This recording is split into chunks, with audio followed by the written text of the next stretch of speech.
Could you lend me $30? In the midst of a heavy snowstorm, my niece, who we'll call Ellie, came to our house covered in snow. Upon asking, it turned out that she had been terribly mistreated by her parents. What? No way I'm lending you money. Furious after hearing the story, my husband, whom we'll call Mike, decided to head somewhere, taking the snow-covered Ellie and me with him to the car. My name is Jennifer. I am 43 years old and have been married to Mike for 10 years. Mike works as a carpenter and he is 5 years younger. I used to be a secretary at the company where Mike worked, and ours was a workplace romance. Things moved quickly from there, and we ended up getting married. Mike, who is younger than me, is incredibly reliable and popular at work, respected by his juniors for his manly nature, making him my pride and joy.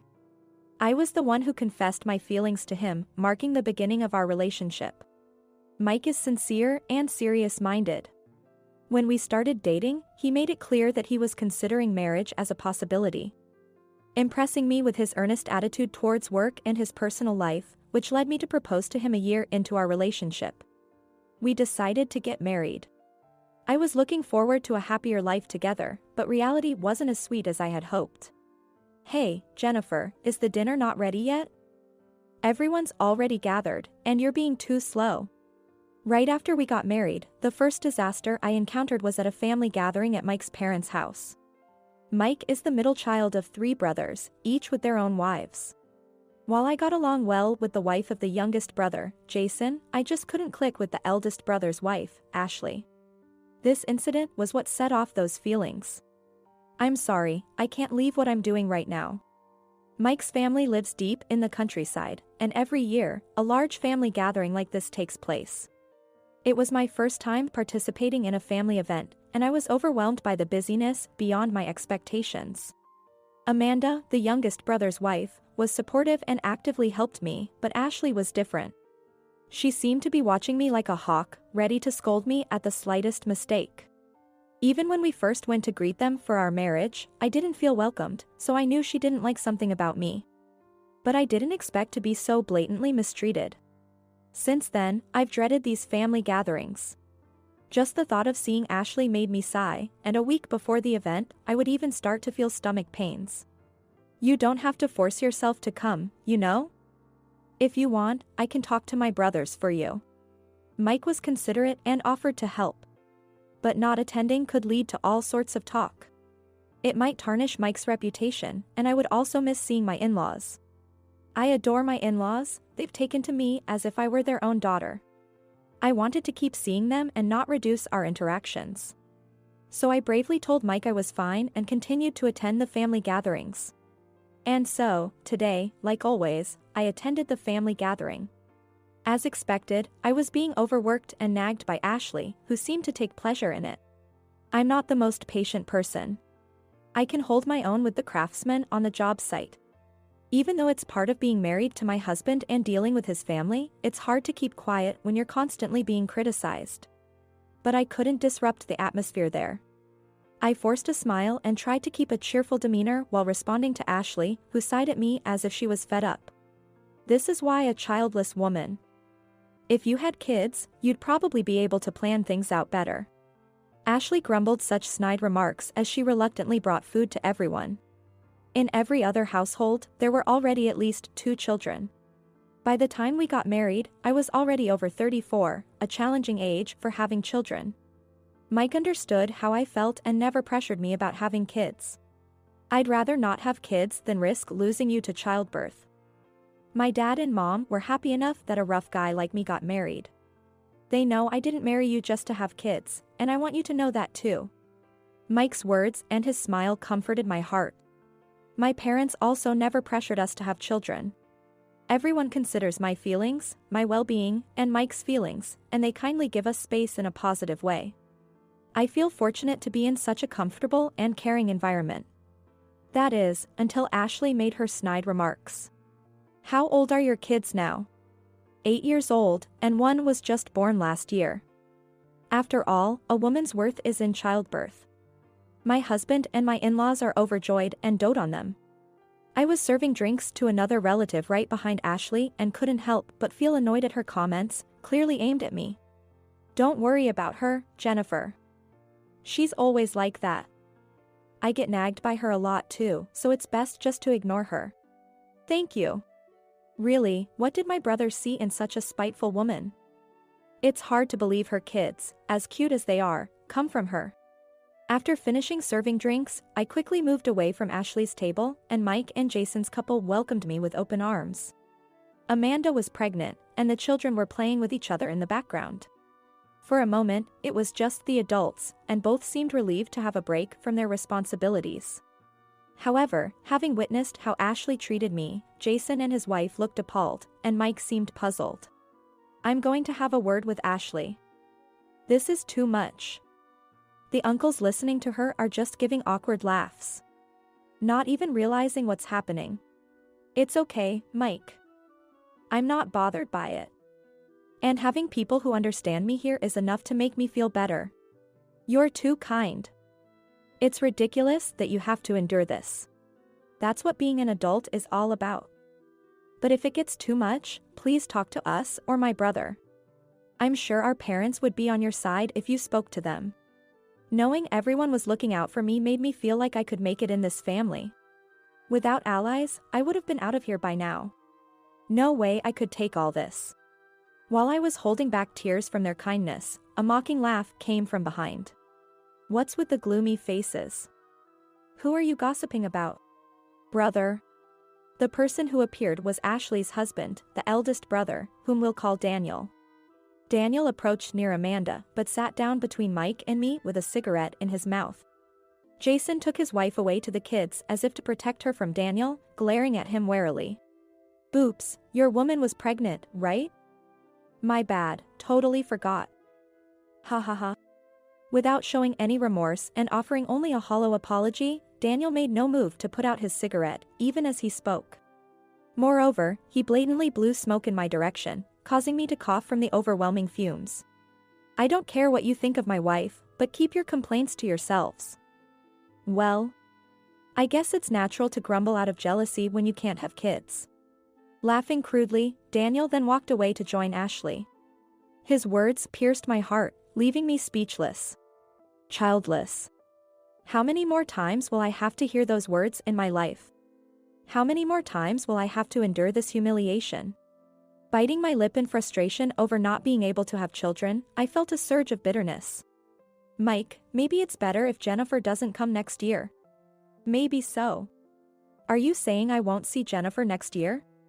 Overhearing our conversation, Jason and Mike discussed it out of concern for me. Witnessing the entire conversation, Ellie, Ashley's child, looked at them with a sad expression. She, my niece, is a very good child, quite different from her parents. She adores me not just as an aunt but as if I were her real mother, and she loves Mike dearly too. At 8 years old, she should still be seeking her parents' affection, but during today's gathering, she was the quietest. Taking care of her newborn sister and playing with the other kids in a corner. It's hard to believe she's the child of those parents, and I cherish her as if she were my own. That's not true.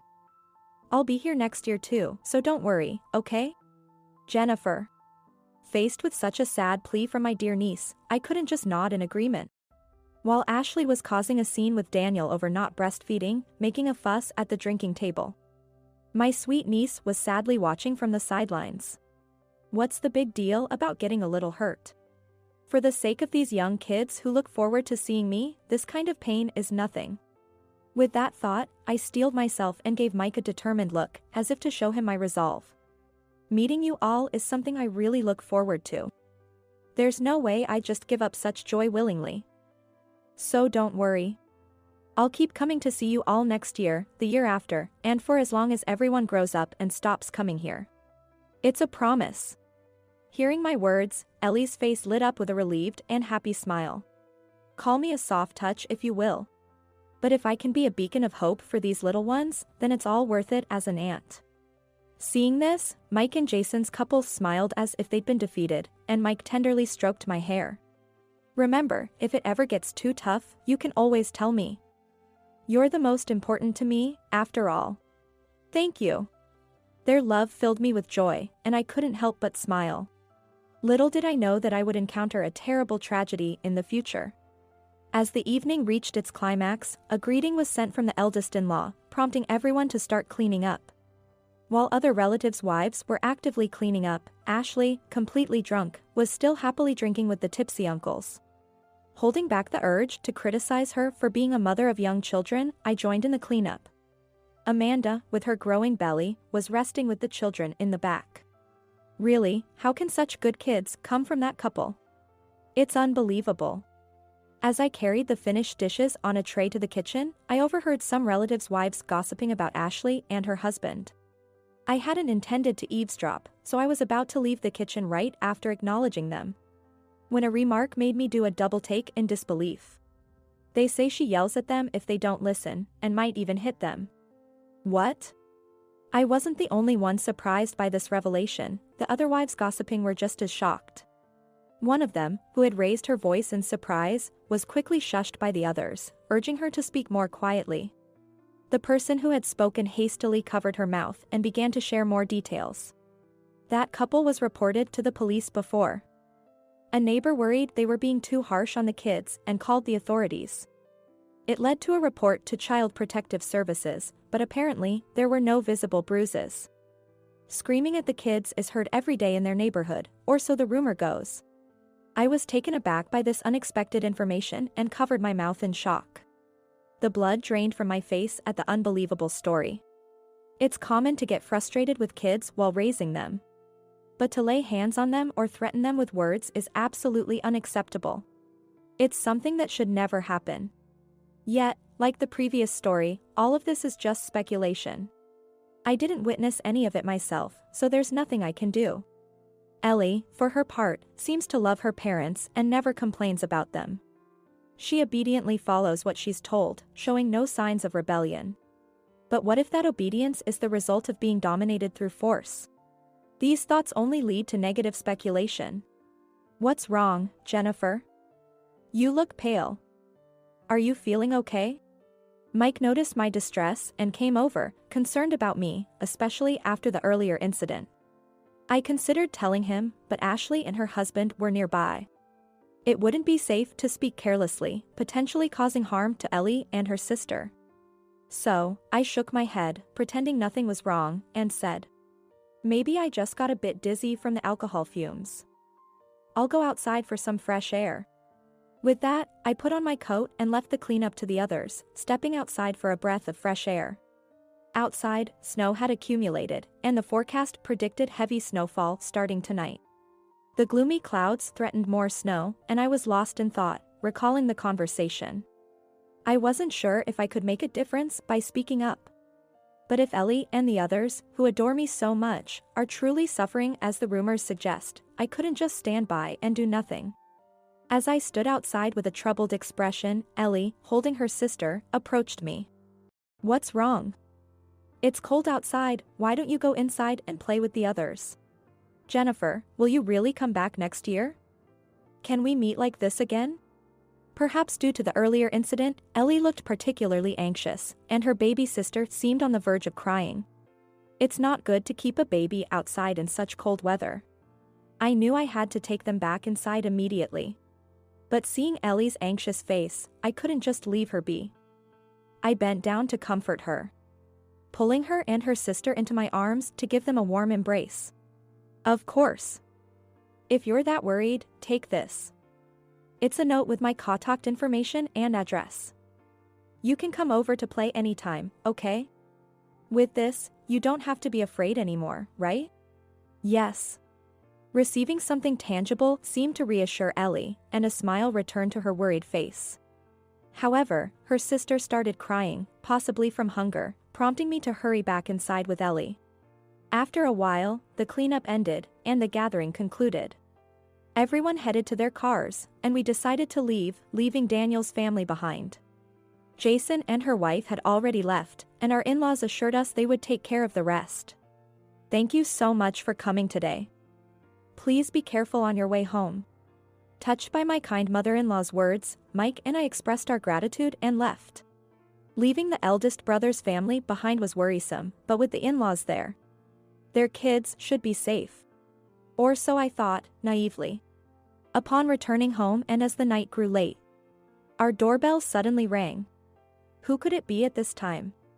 We were still awake, having a drink, but it was unusual to have visitors at this hour. It was past 11 p.m. Who could it be? Exchanging worried glances with Mike, we approached the door, where the dim light revealed the figure outside. Recognizing the silhouette, Mike and I were shocked and quickly unlocked the door.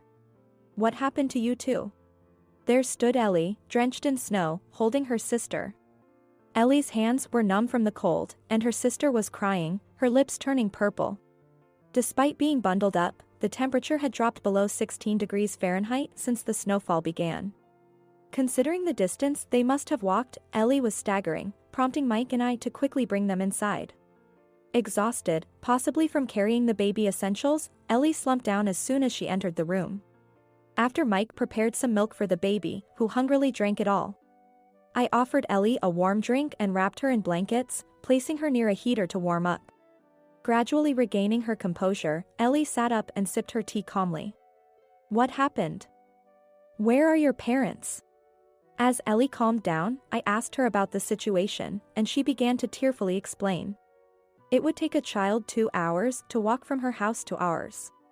She had made the journey on foot with her sister. Because their parents had left them alone at home and gone out drinking, not returning. With no dinner prepared and running low on baby supplies. Fear of their uncertain return prompted Ellie to remember the note I gave her earlier and seek refuge at our house. I need to buy some food and diapers for my sister. We don't have a place to stay, so just $30. Please lend me $30. I'll pay you back when I'm older. Hearing her plea, Mike suddenly raised his voice. What? No way we're lending you money. Ellie was startled when Mike, who had been silent until then, suddenly raised his voice in anger.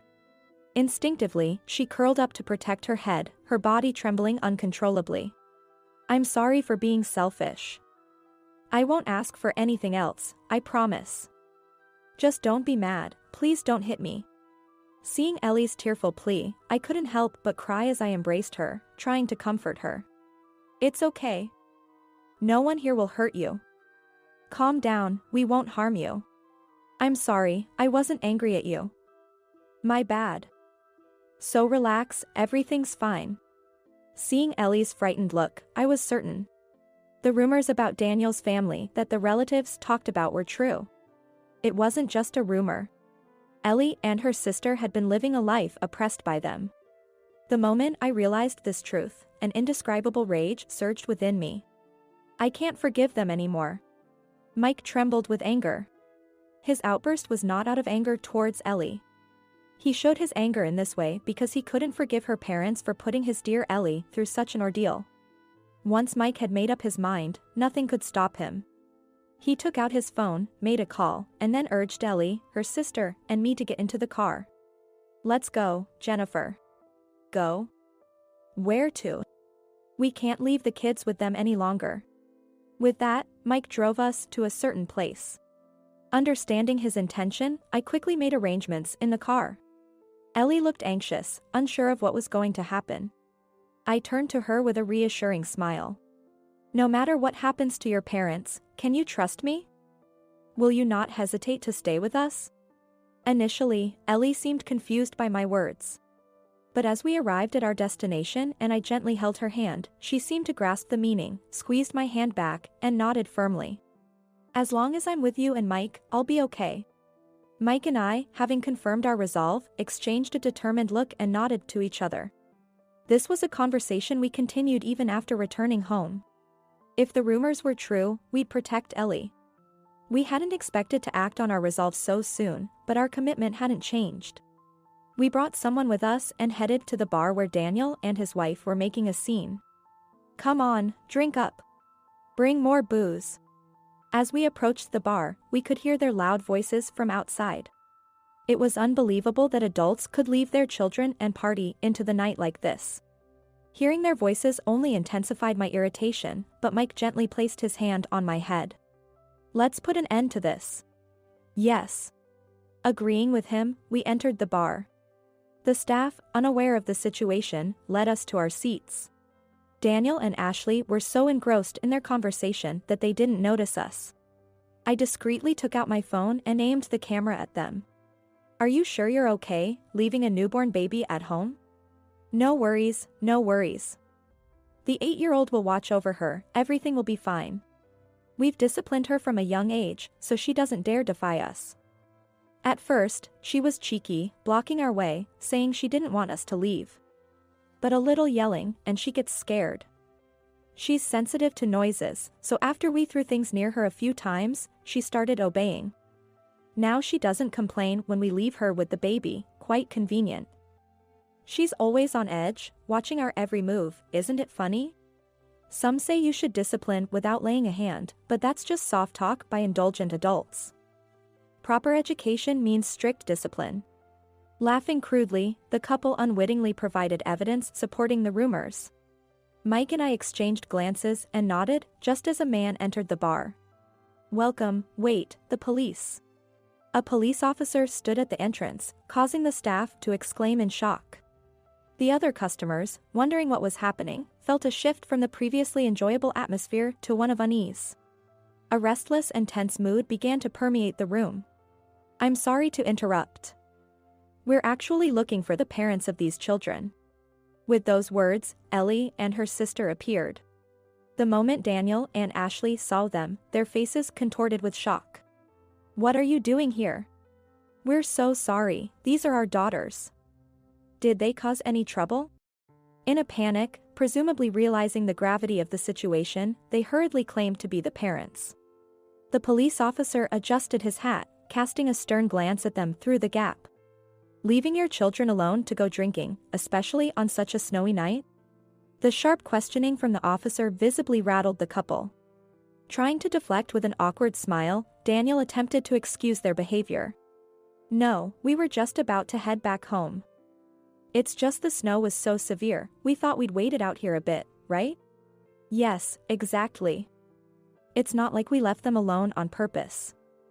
We locked the house and we've only been here for a few minutes." The officer turned to Sarah, the bar manager, ignoring the couple's pitiful excuses. "Is what she's saying true? If it's no trouble, could you tell us when they arrived and how much they've ordered? If they've only been here for 5 minutes, they couldn't have drunk much." "That's..." The couple began to suspect the officer's unusual interest in their case.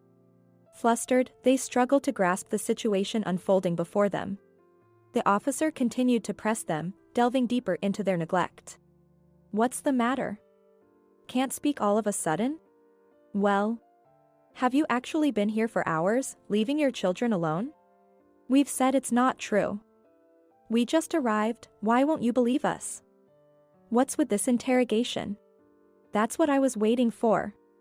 As Ashley loudly denied the officer's claims, Mike and I stood up, positioning ourselves protectively in front of Ellie and her sister.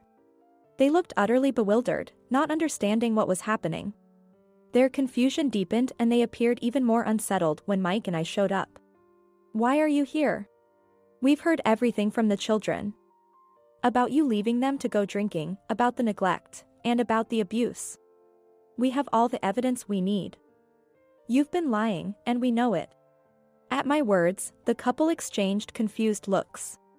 "Thanks to your conversation with the other customers, boasting about how you treat these kids, we've got all the evidence we need. We can't leave them with you any longer. We'll be taking the children with us. You'll be answering to the police." "Wait a minute. You can't just decide that." "Yeah.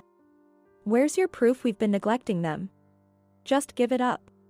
The one who spoke up, having been questioned by the officer earlier, was Sarah. Lighting a cigarette, Sarah looked towards them with a disdainful and cold gaze. "Take a good look at what she's holding." Sarah nodded towards the voice recorder I was clutching.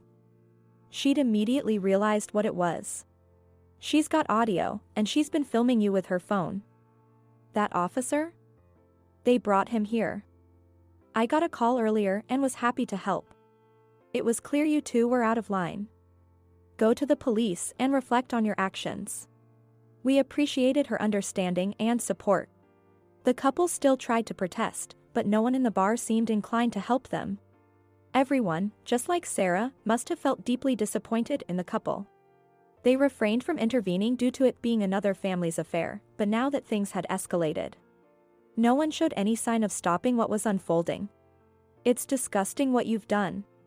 Recording us without permission, that's like wiretapping. That's a crime. Enough. Despite the desperate attempts of them to rectify the situation, Mike raised his voice in anger. Given that Mike, who had always been mild-mannered and never prone to yelling, raised his voice, the couple was taken aback and seemed to gasp in fear. Dragging your kids into your selfish mess, then calling it a discipline when you hit them? You're the ones who need to be taught a lesson. Not these innocent children. They've been waiting for you, feeling lonely and scared. And you trample all over their feelings with your callous words. Shame on you. Faced with Mike's irrefutable arguments, they grimaced in frustration.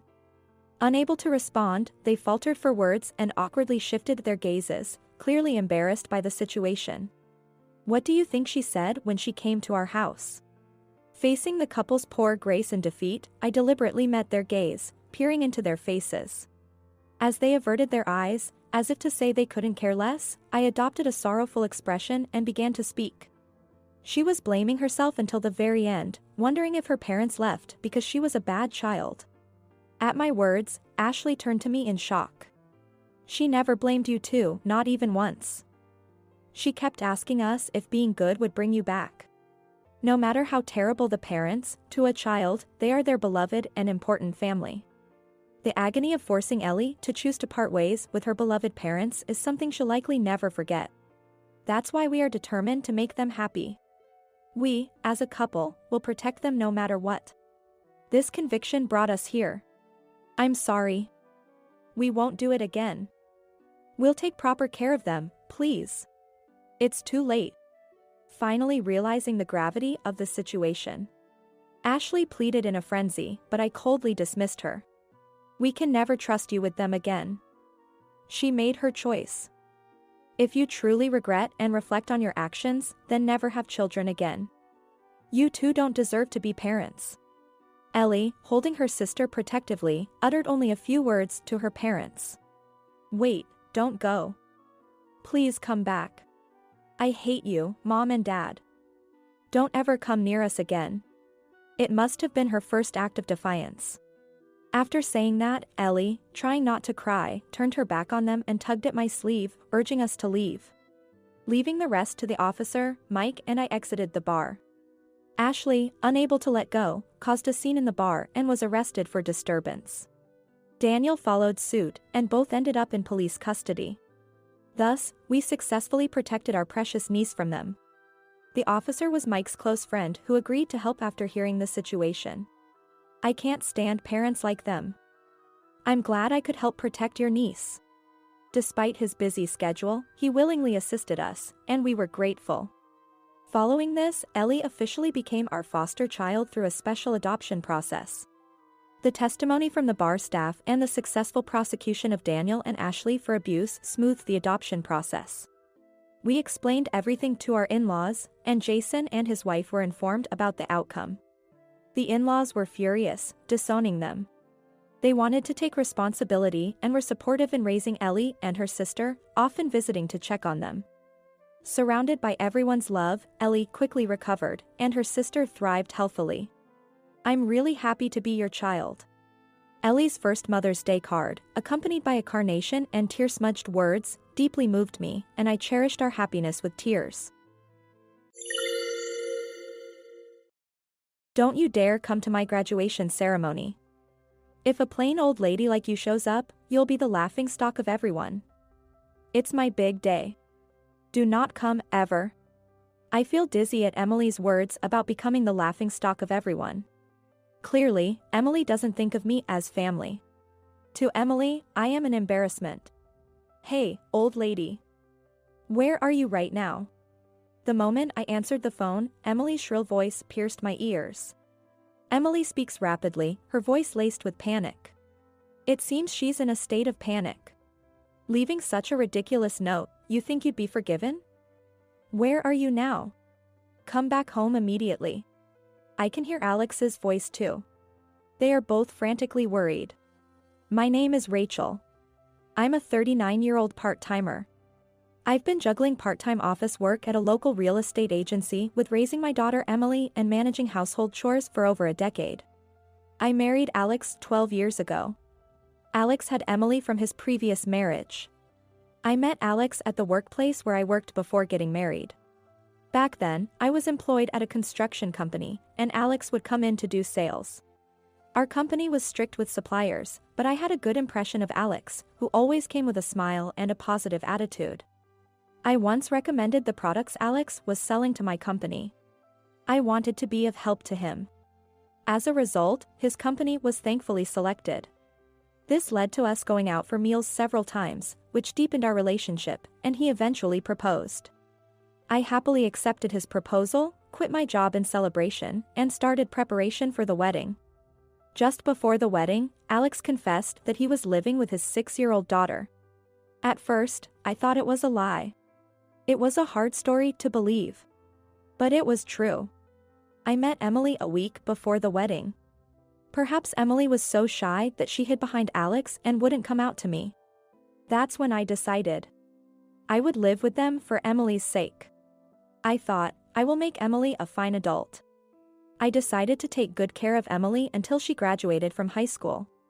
I'm not sure why I thought this way, but Emily's anxious gaze peeking out from behind Alex was unforgettable. I braced myself and decided to marry Alex. It was my first marriage, and my family was strongly against it. My father was furious, saying, "It's outrageous and they're making a fool of you," but I went against my parents' wishes and married. If I had followed my parents at that time, I might have avoided the hell that was about to begin. 12 years have passed since the marriage. Emily is now 18. She is due to graduate from high school this year. Normally, this would be a cause for celebration. However, I couldn't genuinely be happy. The thought I had when I decided to marry, to make her a fine adult, haunts me. Hey, old hag. Where's my t-shirt? Where did you put it? You didn't steal it, did you? 2 years after we started living together, Emily began calling me old hag. She used to be kind in the beginning. She gradually got used to me, but one day, she started calling me old hag and her attitude became more aggressive. Is this the t-shirt you're looking for? I took it out from the folded laundry and handed it to Emily. Why did you wash it? What if it shrinks? You're supposed to dry clean it, you know. You're so clueless. Really, so dull. I thought the fabric of this t-shirt would get damaged at the dry cleaners, so I hand-washed and air-dried it instead. But I couldn't say that to Emily, so all I could reply was, "I'm sorry." Emily snatched it from my hands as if she was grabbing it and left, saying, "Really, you're useless," as her parting shot. Emily's words are sharp, piercing my heart. I couldn't argue back, I could only apologize. I didn't understand why Emily had become so harsh towards me. Initially, I thought she was being teased about her father's remarriage, but it seemed that wasn't the case. Around that time, Alex's attitude began to change. He used to have the same smiling face he had when he was selling, but lately, he hardly smiles at home and often sulks. Emily's attitude towards me changed along with his behavior. I thought there must be something lacking in me, so I made sure not to skimp on household chores and to keep a close watch on Emily. I wanted Emily to grow up to be a respectable adult. But contrary to my wishes, Emily's attitude towards me was getting worse day by day. Calling me old hag had become the norm. I no longer heard words like "thank you" from Emily. What was surprising was that during the elementary school parents' evening, it was mentioned that Emily behaved normally in class and there was no sign of any aggressive behavior whatsoever. Alex also talks to Emily normally. Sometimes, he even shows her a smile. That means, she only shows such terrible attitude towards me. This hurt me even more. Even if I tried to talk to Alex, he was distant towards me, completely changed from before. I had no one to talk about it. I continued my life carrying a heavy and dark weight in my heart. I was becoming increasingly isolated within my home. My isolation at home was getting worse.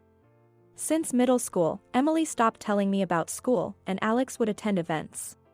I was in a state where I had to learn about the schedule of the sports festival and cultural festival from the neighbors. It seemed that Alex and Emily were still getting along well, sometimes going out together. I wanted to be treated as a family member by Alex and Emily. I had always wanted us to live happily together. I never imagined it would be this painful to have that wish unfulfilled. And Alex's attitude was getting worse. "There's dust on the stairs. Clean it up. Aren't you a full-time housewife? The toilet paper is running out. Have you even cleaned the toilet? You're really clumsy, you know." I frequently received such remarks from Alex. Originally, when we first got married, we used to share household chores. Alex used to do the household chores when he was living alone with Emily. He was happy that we could share the chores at first. But now, I'm the one doing all the household chores. "Even though you're a full-time housewife, it's not right for you to do all the household chores," Alex used to say. Emily was an easy child, but that somehow held me back and made me feel worse. When I tried to talk to Alex, he just said, "You're not trying hard enough." In the end, it's all my fault. The more I tried to talk to Alex, the heavier the oppressive fog became in my heart. And he would nitpick my household mishaps, relentlessly blaming me. "You can't even clean properly, no growth even after all these years. Do you lack the ability to learn?" Alex looked down on me with a look of disbelief. All I could do was apologize. "I'm sorry. I'm really sorry. I'll try my hardest. Please forgive me." Alex let out an exaggerated sigh, as if exasperated. "Even if you try your hardest, you won't be able to do it. That's why you get scolded. You always say you'll do it. But you've never actually done it, have you?" Alex's words cut deep into my heart. Time passed while my heart was weary, and Emily turned 18. I was concerned about Emily's future, but she wouldn't tell me anything. Alex wouldn't talk to me about it either. By this time, I had stopped talking to Alex and Emily about anything other than absolutely necessary matters. I happened to overhear Emily and Alex talking about her future after graduation. I knew it was eavesdropping, but I wanted to know, so I stopped and listened until the end. "It's decided. I got into university with a recommendation, and I even got a scholarship. It's all thanks to you, Dad." "Thank you." I could hear the joy in Emily's voice. She would never speak to me with such a tone. "That's great, it's all the result of your hard work. It was worth leaving all the household chores to that clumsy housekeeper." What does this mean? Could I possibly be the housekeeper they're referring to? Yeah, it was a good outlet for my stress. I could hear their contemptuous laughter. I quietly left the spot and locked myself in the bathroom. This was the only place I could be alone. I crouched down in the bathroom, holding my head and crying. To think that Alex and Emily thought of me like that. I had endured the last 10 years. No matter how close I was to breaking, I continued to be Emily's mother and Alex's wife. Even when my heart screamed that it was too much, I pushed myself to keep going. There were times when I felt I couldn't get up, but I forced myself to, made lunch, prepared breakfast, and managed all the household chores like laundry and cleaning. Honestly, I wanted to just lie down and stay down. But if I did that, I was sure I would never be needed by Alex and Emily again. That fear drove me. I spent my days in exhaustion. Honestly, I don't remember much from that time. One day, after I went shopping, a neighbor told me something shocking. Tomorrow was Emily's high school graduation ceremony. I couldn't say I didn't know, so I just smiled vaguely and left. As soon as I got home, I collapsed on the sofa. I had always thought I would make Emily into a respectable adult. High school graduation was a milestone I had in mind for that. Again, I was the only one left out. In this house, I'm not allowed to have a smartphone or use a computer. All I have is a simple flip phone that can only make calls. Alex handles all the school-related matters, so I don't have any mom friends. I have no way to get information about the school. Still, I learned about the dates of sports festivals and recitals from conversations with neighbors or school kids, and I secretly attended them. I wanted to properly attend the high school graduation and celebrate her step into adulthood. As I was crying on the sofa, Emily came home from school. "Old hag, why are you slacking off? It's so gloomy. It makes the whole house dark. Can't you do something about it?" Emily glared at me. Even though it was because of her. If Emily had told me about the graduation date, I wouldn't have felt this way. For the first time, I felt anger rising from the depths of my heart, slowly but surely. "So, I hear the graduation ceremony is tomorrow. It seems you didn't bother to tell me." I asked Emily, embedding my question with feelings of reproach. Emily seemed a bit taken aback by my confrontational words, but she exaggerated a sigh as if to cover up. "So what? You're not coming to the graduation ceremony anyway, so why do you need to know the date?" I tilted my head in defiance at Emily's words and said, "What? I never said I wouldn't go to the graduation ceremony. Don't come. If a plain old hag like you shows up, you'll be the laughingstock of everyone. It's my big day. Do not come ever." Emily's words about becoming the laughingstock of everyone made me dizzy. Clearly, Emily doesn't think of me as family. To Emily, I am an embarrassment. I had hoped for an exception this time, but I was not forgiven. Emily's words, "Do not come," pierced my heart. Emily had made it clear that I was nothing more than a nuisance. That night, Alex came home with his suit in a dry cleaner's bag. It seemed he had taken his suit to the cleaners without asking me. Alex obviously knew about Emily's graduation ceremony. Seeing me look at the suit, Alex said, "I guess Emily didn't tell you," and smirked at me with pity in his eyes. Indeed, I am the least needed in this house. I thought I was part of the family, but that was just my wishful thinking. At that moment, I realized my heart had reached its limit long ago. So, I decided to end my role as a family member. The next day, Alex and Emily left together for her high school graduation. I was left behind, as usual. Moreover, Alex told me, "We'll eat out tonight, so don't bother with dinner." I wasn't invited. The old me would have silently endured such treatment. But those days are over today. I had decided to leave this house. I made up my mind the night before. As soon as the two of them left the house, I packed my bags, left a note, and walked out. I could no longer be a family with Emily and Alex. I decided to seek refuge at my parents' house, a 2-hour train ride away. At my parents' house, I would prepare to sever ties with Alex and Emily. In the note I left behind, I wrote that I wanted to end my relationship as a family, live on my own. And that I wished to discuss details through a lawyer. I hadn't found a lawyer as of yesterday, but I was sure my father could recommend one. My family has been affluent landowners for generations. My father owns quite a bit of real estate and is known as a person of distinction in the area. He must have lawyer acquaintances. When I was at my parents' house for the New Year's greetings, I met a lawyer. Besides finding a lawyer, I needed to sell the house where Alex and Emily still lived. That house, built on land owned by my father and constructed with money he provided as a wedding gift, belongs to him.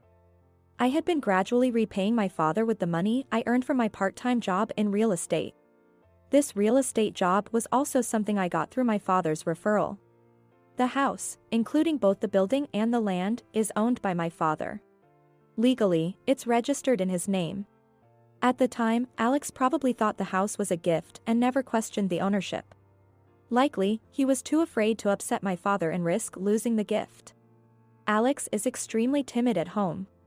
He's aggressive towards those below him but ingratiates himself with those above.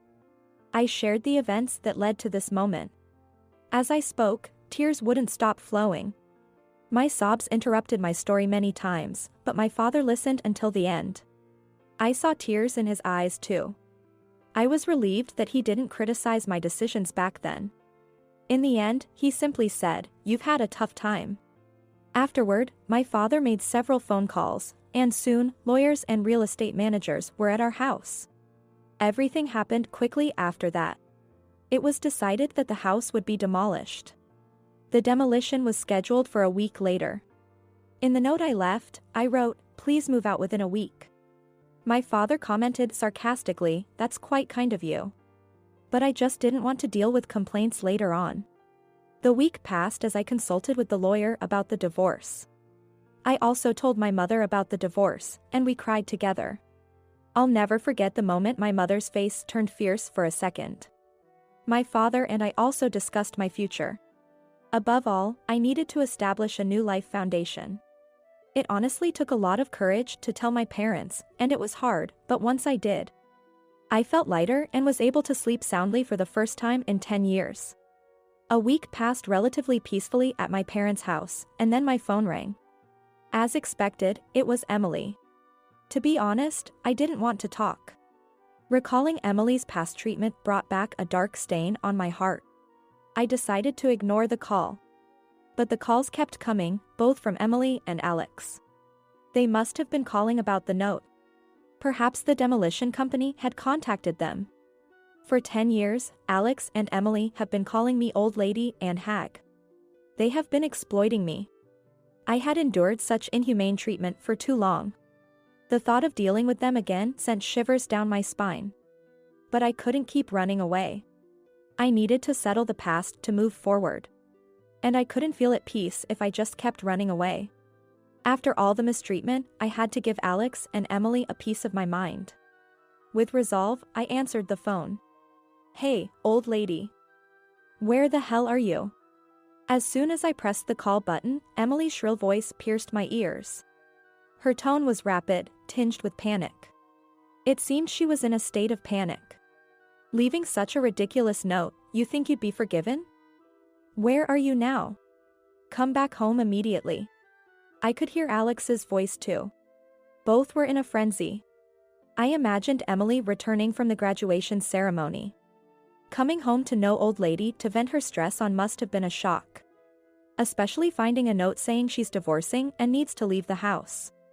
Anyone would panic, not just Emily. And all this on the day of her grand graduation. Emily's panic almost made me chuckle. Who is this?" I asked, feigning ignorance. Emily was taken aback by my unexpected response, stumbling over her words. I hung up the phone. Then, I called the real estate management company to confirm when the demolition would start. It was scheduled for tomorrow, as planned, and Alex had been informed. I requested to postpone the demolition to the day after tomorrow and asked them to inform Alex of the one-day delay. A day's grace was granted. I expected Alex would come here. That's when I would deliver a decisive blow to Alex and Emily. They called me dozens of times, but I ignored every call. The next day, around noon, I heard the doorbell ringing. There was also the sound of knocking on the front door. It must be Alex and Emily. They probably wanted to come earlier, but due to poor connections, it could take an incredibly long time. Alex and Emily arrived, panting heavily. They must have been in quite a rush. I had arranged beforehand for my parents to stay back, so it appeared I was the only one at home. I led Alex and Emily to the living room. Alex entered the house nervously. It's because he's intimidated by my father. My father is a wealthy landowner and a prominent figure in town. Moreover, he has a commanding presence. To Alex, he must seem like someone of a higher status. In contrast, Emily isn't daunted at all. She seems fully intent on overpowering me and taking me back. Emily slouched in the living room chair, crossing her legs with a thud. While folding her arms, she silently gestured for me to sit opposite her. I prepared tea with leisurely movements and took my time to sit down slowly across from them. Emily, growing impatient, addressed me. "What is all this about?" Alex, sitting next to her, placed the note I had left on the table. I didn't react, just silently stared into Emily's eyes. Emily looked away first, then laughed awkwardly as if to dispel the discomfort. "What was that 'who is this' yesterday?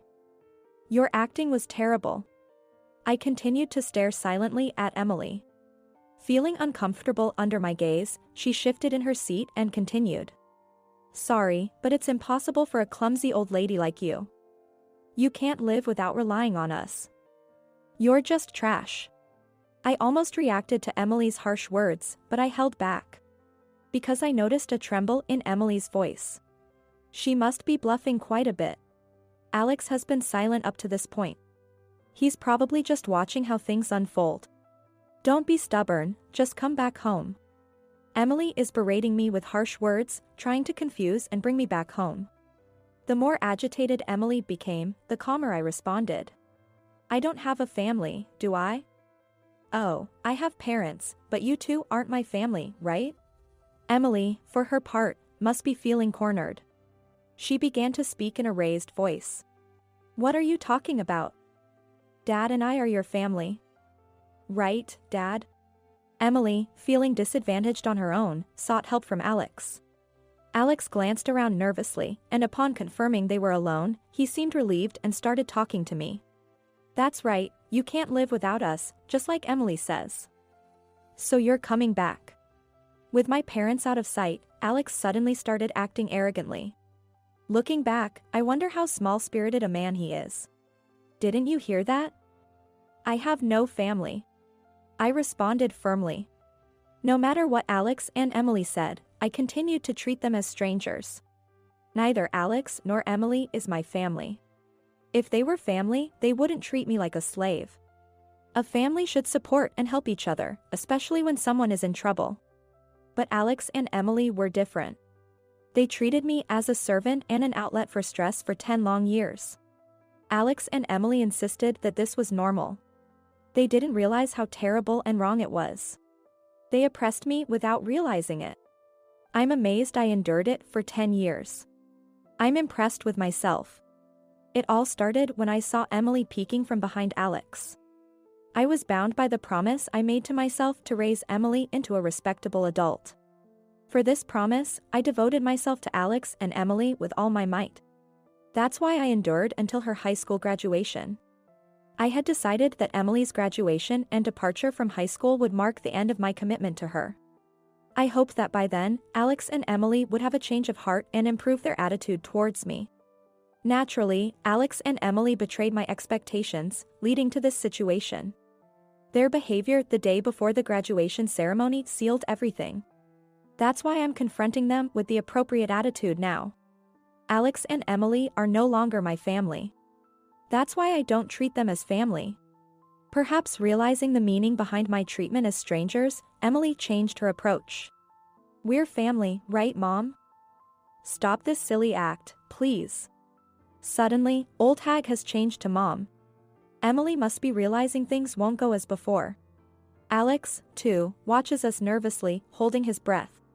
I might not be your birth mother, but we've lived together all this time. So please listen to my request. Emily unfolded her arms and clasped her hands in front of her. Her previously arrogant posture is now leaning forward. I don't listen any favors from someone who are not my family. I remained calm, suppressing my emotions and responding coldly. Tears welled up in Emily's eyes. She pleaded desperately. Please listen to me. That note was a lie, right? You're not really selling the house, are you? It can't be true. Because you're my mom. Emily's use of mom repulsed me.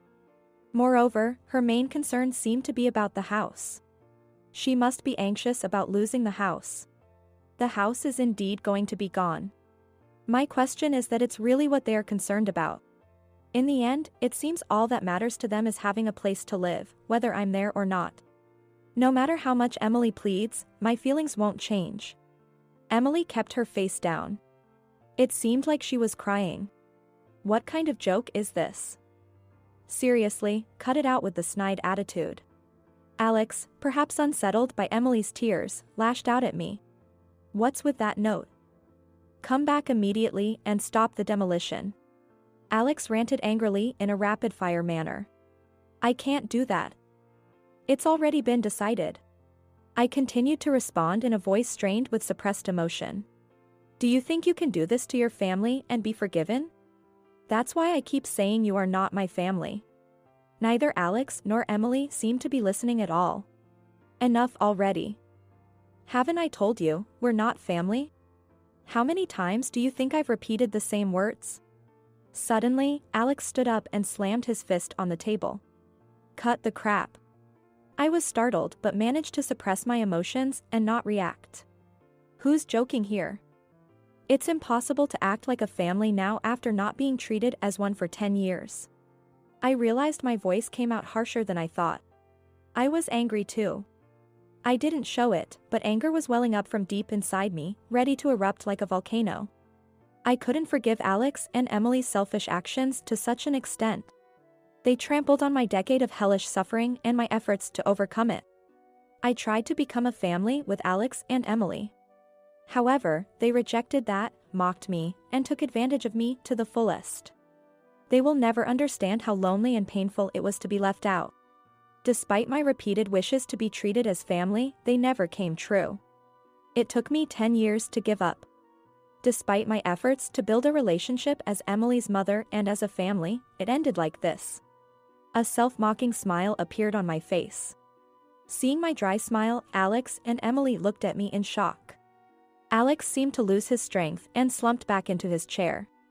These two, until the very end, intended to use me, without understanding my feelings.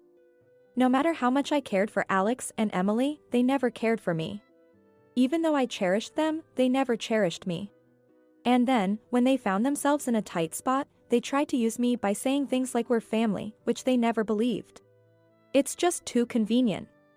I felt not just a headache but even nausea. Why did I endure this for 10 years for them? Looking back, it's a mystery. But there's no point in reflecting on it now. A future together with Alex, Emily, and me is impossible. All I can do is make Alex and Emily acknowledge their guilt and atone. I no longer expect or trust anything from Emily or Alex. Alex came closer, holding my hands, and began to apologize. I'm sorry. Please come back. I'm begging you. Even with these apologies and pleas for return, they don't touch my heart at all. I won't extend a helping hand, nor will I ever consider living together again. Enough already. I'm no longer part of your family. I'm a stranger. Following Alex, Emily also began to apologize deeply. I'm sorry. Please forgive us. We're family, after all, let's go back together. I'm completely astounded by their self-serving statements. Treating me like a stranger for 10 years and now what? Come back because we're family? Did you really think I'd be okay with that? That's wishful thinking. No way.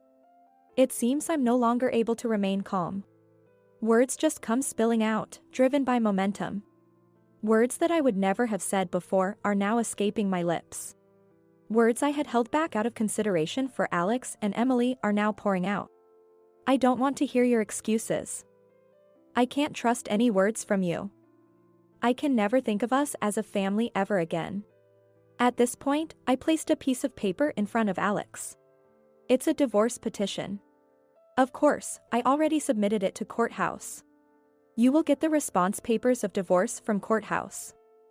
So, just accept it. Alex was shaking his head vehemently. Then, Alex showed me a smile. Think it over, will you? Please? I was dumbfounded by Alex's inability to face reality. Such a small-minded man. I had always misunderstood Alex's ingratiating smile. The smile he showed when we first met was actually a sleazy expression of sizing someone up. I mistook it for a kind and friendly smile. It infuriates me even now, thinking back. I stood up and called my parents who were in the back. My parents, Tom and Emma, appeared in the living room. Alex's mouth was agape as if his jaw had dropped. "Oh, Tom." My father glared sharply at Alex. My mother also had a stern look on her face. Just being glared at, Alex shrank and hunched his shoulders. I'm very sorry. While apologizing, Alex made Emily apologize as well. I apologize for the trouble caused by Rachel's misconduct, troubling both of you. I thought I had misheard. My misconduct? Is Alex still trying to evade responsibility at this point? My father's eyebrows twitched slightly. But my father remained silent. Rachel left the house on her own accord. We were just trying to persuade her to come back, right, Emily? Alex was prompting Emily to agree with this nonsensical story. Rachel's misconduct? Don't joke with me. My father's loud voice echoed throughout the house. The windows rattled. Alex and Emily let out a small eek and held their breath. My father stood in front of Alex, bending down to meet his gaze. How could you possibly think Rachel was being selfish? You only think about yourself. You're truly a small man. Then, my father turned to Emily. You've gone along with this man and done some terrible things. What did you think of Rachel? You fools. Again, my father's loud voice filled the room.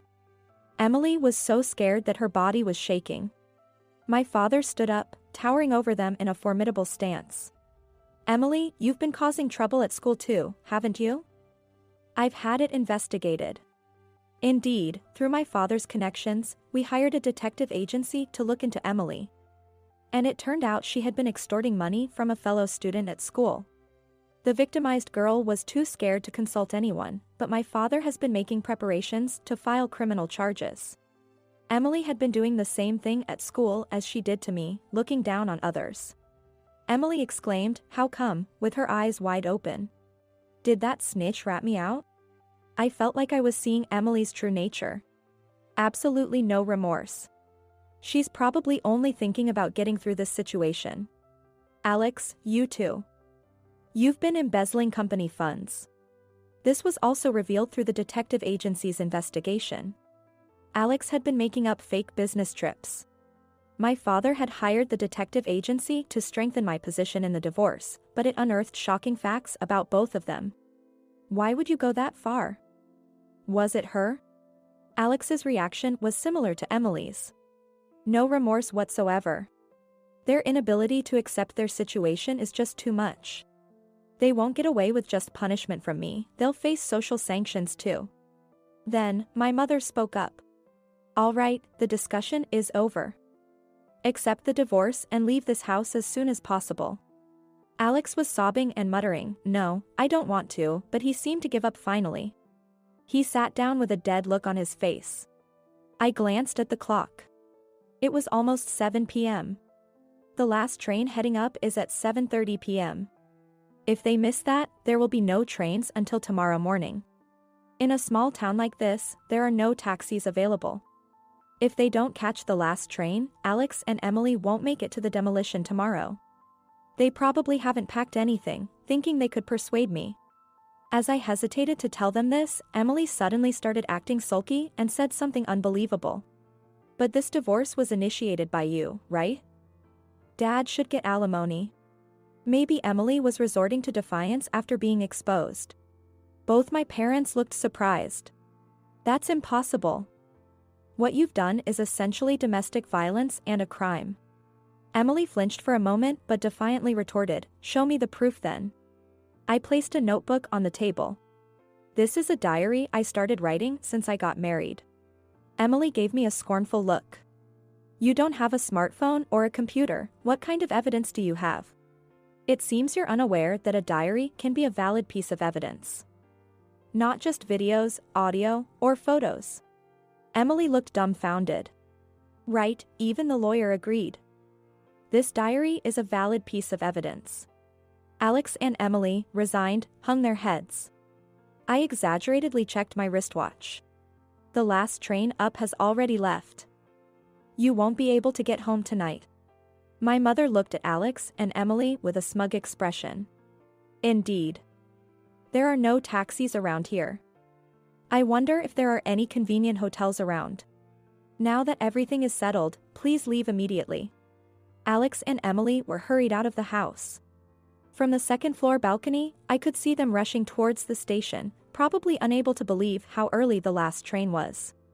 Watching Alex and Emily's flustered departure, I felt the sediment that had accumulated in my heart begin to wash away.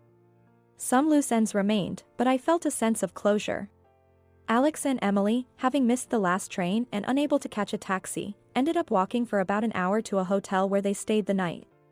The next day, when they got home, the demolition was already underway, but they managed to salvage only their clothing. In fact, I had temporarily stored the furniture, appliances, and my personal belongings in a warehouse, but I didn't inform Alex and Emily about it. Later, I received a report from the lawyer that the divorce proceedings, including the claim for alimony, had been finalized. Alex was reluctant to pay the alimony, but after some pressure was applied to his company, he agreed to the payment. According to the detective agency, Alex was fired from his company for embezzlement. Emily ended up involved with the police, and not only was college out of the question, but she was also expelled from high school. Alex, having lost his job, could only afford to rent an old, cramped apartment far from the station. He now lives there with Emily, who dropped out of high school. The detective agency reported that Emily was blaming everything on Alex, and Alex was constantly criticizing Emily. They never stopped arguing. Having quit my part-time job at the real estate agency, I was unsure about my next career move. Then, my father suggested I help with the family business. And I ended up working for a management company dealing with resort real estate owned by my father. Being in a resort area, it's quite different from city life, but being surrounded by nature has been a refreshing change. I also started keeping a dog, so I don't feel lonely living alone. For now, this dog is all the family I need. I plan to live a relaxed life, just me